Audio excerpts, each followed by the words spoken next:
and welcome back to Insight. And we're excited for what we have to share this evening. So remember to get your notepads, your pen, and take pertinent notes that will benefit you. Um, so let's get right into it. Now, for those of you, listening to us for a while, Miss Bostwick is no stranger to Insight, and she's always been supporting us. And as always, Miss Bostwick, thank you very much. Now, tonight we will be doing some reflections on the achievements of global compliance, and what persons can look forward to this year. Yes. Thank you, Ivor, and good evening again to everyone. It's always a pleasure being here.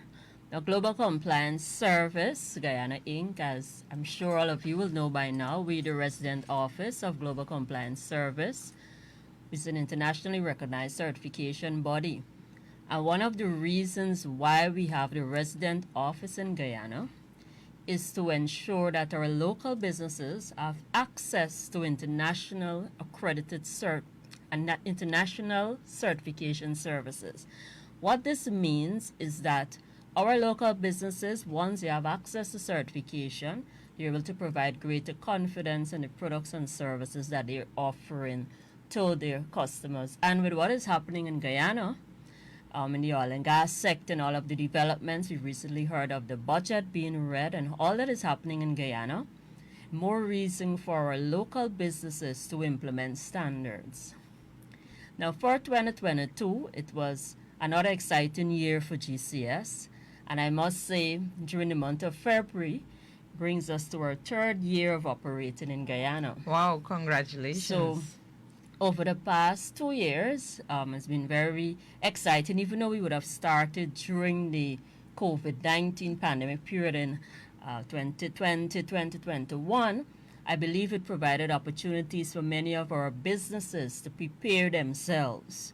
So we're really proud to say that over 25 additional businesses would have attained certification status over the past 2 years.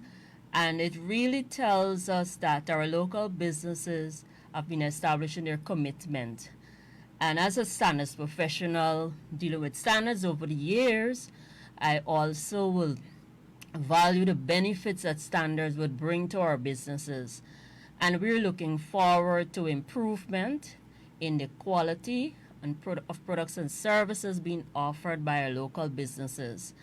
And with that certification, it basically tells the public, tells investors, it tells customers, it tells persons who don't know about the business, once they see that certificate, that company is implementing an internationally recognized standard that is used globally. It also signifies to that customer, that investor, that potential partner with the business, that this company is withstanding scrutiny, at least annually, because we do annual surveillance visits. So it really reduces the burden of an investor or a partner or a customer to know, I have to go and audit this company to see if they're doing what, we expect them to do. So once they see that standard, they will know, automatically recognize that, yes, these people are compliant. Yes. And for example, the ISO 9001, to which most of the companies are certified to, that standard establishes commitment to meeting customer requirements as well as the regulatory requirements. So the business has to focus on how well they can meet customer requirements. Is that the basic standard? Because I know you have several standards. Yes. So could you tell us a bit about these different type of standards?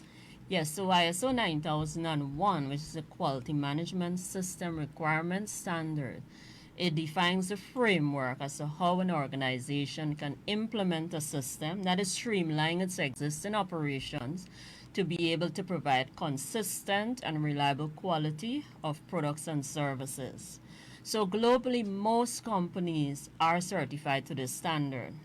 And now after you've implemented that quality management system, you can then move on to the other standards. So for example, in Guyana, We've had two companies who would have had their ISO 9001 certification, and they would have moved on to the ISO 45001, which is Occupational Health and Safety Management System. Because the oil and gas sector and the level of risks that we can have, more companies need to demonstrate that they're operating safely. They want to ensure that their staff are safe and also that their processes are safe, that they work safely. So we've had two companies so far having an integrated system now, which is both quality and safety. So not only looking at the Excellent. customers, but they're also looking now at their staff when they implement 45001. And safety is paramount. Yes. So true. And especially with what is happening, with the offshore, if you want to provide services like the welding and fabrication, all of these are very critical services, because if something goes wrong, you can imagine what, devastating the effect it could have consequences, on yes. the environment as well as the persons around. So I know I want to jump in right here, but I want to ask you something for our listeners who are thinking that maybe I need to get certified, I need to look at e-safety. What's the process to get in there? Okay, so first of all, once a company identifies which standard they want to implement, we'd advise that they do training. So that's another activity that we do. We provide training on the requirements of the standard. And from the perspective of a certification body, we're able to help the participants understand the requirements in terms of compliance. Just before you get off of training, is it segmented training, or how are you implementing the training system? We have requirements courses which define the requirements of the standard. We provide interpretation of the requirements so you can great. actually apply it to your system. So our courses, even though they're done virtually, they're very practical. So the participants get an opportunity to write a policy statement, define objectives, identify your critical processes. So these are some of the elements. So after training, they can decide whether they would want to implement the system, or they can hire a consultant to help them to develop the system. So after they would have developed the system, they can then do the application to us for certification. But I know companies would want to budget for certification because person would have, it's expensive. But since we're here, we've made it more affordable. So you don't have to pay for an auditor to travel to Guyana, not accommodations and all of that. So they can apply to us now. We can provide a proposal, what it will cost for certification for the 3-year period. They know what's the initial cost and what they have to pay annually as a surveillance. And they can keep that quote and put it in their budget. So whenever they're ready, that quote is available. We don't increase the cost. We've been very standard since we've been in the market. Our prices are consistent, and we would have maintained that consistency over the period. So we know that, a lot of small businesses or the medium size may want a budget. So if you're thinking about certification, you can include that cost within your budget. Now, Excellent. you talk about going and do follow-up with these businesses. I know that one of the challenges we face in Guyana, especially in health and safety, is that persons sometimes, might not feel that they need to wear safety gear because nothing has ever happened to me on a work site, or I am not working in a labor-intensive environment, so I don't necessarily have to, pay a lot of attention to this particular area. Have you, when you're going to do your follow-up on companies going towards certification, or to ensure that they're actually maintaining the standards, have you found, that companies are not compliant or the workers are not compliant? Well, what I can tell you, for those companies who have pursued 45001, especially the ones in the oil and gas sector, they've already came with that culture, because remember, a lot of it is transfer of knowledge to Guyana. So you'll find they're very, very safety conscious. So they've already have the habit of wearing of the safety gears, for staff, especially with different types of jobs they're doing. But what the standard has really brought out to the local companies is the requirements for compliance. because they have to now ensure that they're complying with the Ministry of Labor's requirements, right? And also, the standard allows the organization, every organization is different, so they have to be able to identify the hazards and the risks that can affect them as they would execute the work, the things that will be unsafe for the staff. And they will now have to prepare their processes, how they're going to reduce that risk, reduce accidents, reduce illness where possible, how they will eliminate it. So they have to be able to define that process and follow it, because they have to do their own internal audits to ensure that they're also doing it. I know there is a culture with everyone doing safety inspections, checking to see that everyone is equipped with the PPEs and so forth. But when you implement the 45,001 Occupational Health and Safety Standard, what that brings to the organization is that they have to now review and ensure that it's effective. So they must be able to measure to see the effectiveness of what they're doing with time. And a lot of companies, their eyes were open towards requirements that they didn't even know had an impact on their services. And that is what the ISO standards really bring to these companies, right? Actually being aware of the requirements that will affect their operations.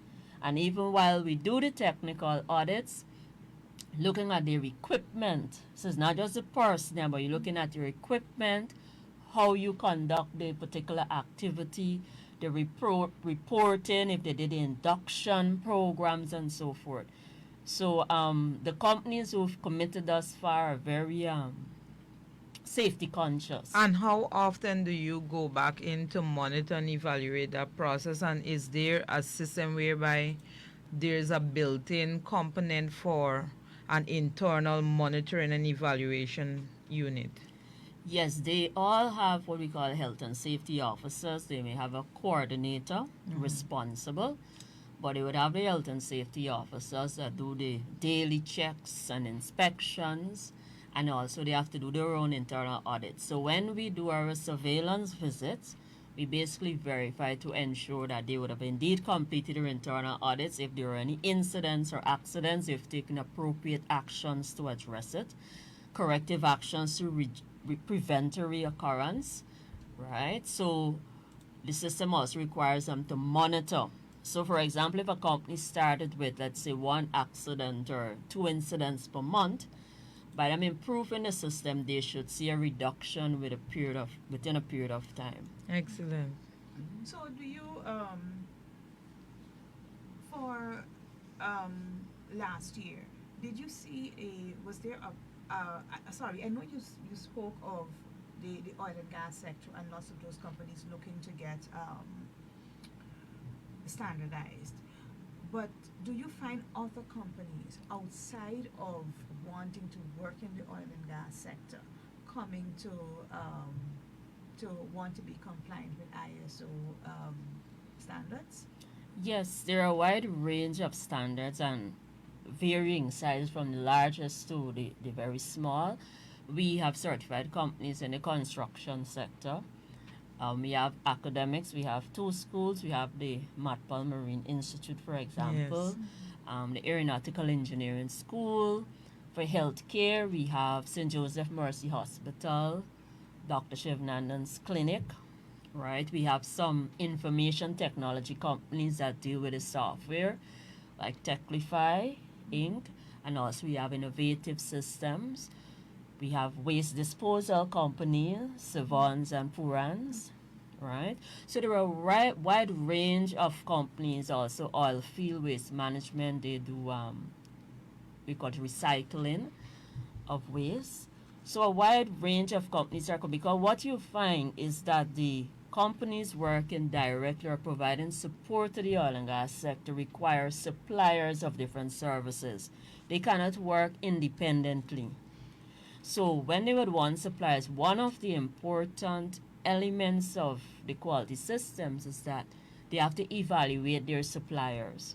So they're expected to have criteria, so they may have supplier of raw materials or supplier of waste disposal services, different suppliers, raw materials and so on, that they will have to evaluate, set criteria to evaluate. So because they have the system in place, they will now have certain criteria and expectations of their suppliers, which kinds of falls with the value chain, because now the supplier will have the demand, okay, we have to do X, Y, Z.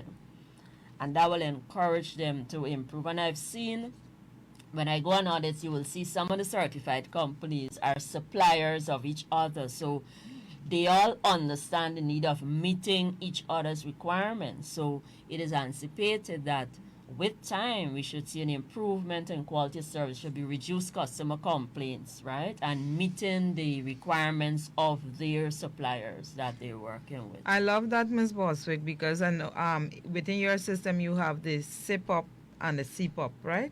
Built in, because I heard you spoke about the suppliers and the interrelation between two companies, which I know is true, like this, what goods, suppliers, import, output, and all Yes. these things.